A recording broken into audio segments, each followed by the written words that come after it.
The only thing I can think about after watching Million Dollar Baby is how disappointed I was. Disappointed mainly in just knowing that Maggie lost the title fight, and disappointed about what happened to her at the end. And honestly, I just can't stop thinking about it. So I find that it's really hard for me to write something about Million Dollar Baby right now because I was very much emotionally invested in this movie. Now let me say, I haven't seen many of Clint Eastwood's movies that he's directed. I've seen Sully, Gran Torino, and now Million Dollar Baby. And out of all of them, I would say that Gran Torino is my favorite. Sully bored me to tears, but Million Dollar Baby, man, I really don't know. One thing I want to mention, though, is that this is the only thing that I feel like it was extremely out of place in this. The music. The music seemed to just have the wrong instruments playing for this story. I really don't know what Clint Eastwood was thinking when he made this himself, because to me, the music just didn't fit here. I think that if I had to say exactly what was good about Million Dollar Baby, then I'd have to say the script was excellent. I loved the characters in this movie, especially Eddie and Danger. Eddie and Danger both brought some good-natured humor to the movie, and I thought they were both awesome. I liked Maggie as a character too, and what was even more impressive is the fact that Hilary Swank gained 19 pounds of muscle and trained for 5 hours a day to get in shape for this role. That's incredible.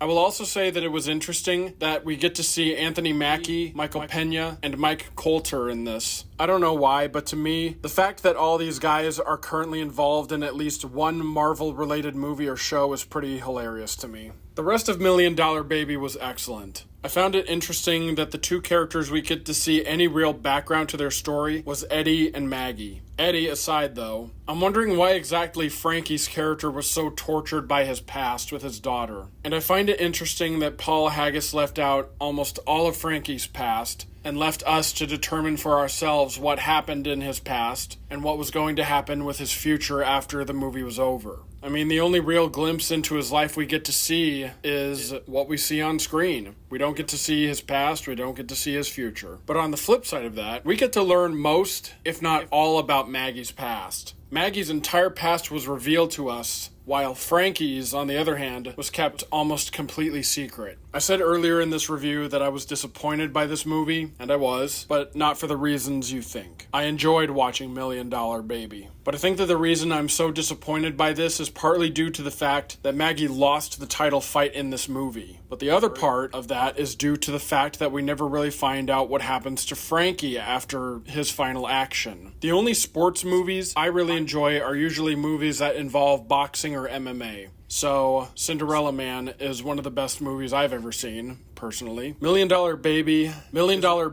is not one of my favorite movies, but it is worth watching. I may revisit this later and watch it again, but for now, I don't want to. But if you want to watch something good tonight with your wife, rent it and watch it. Million Dollar Baby gets 4 stars out of 5.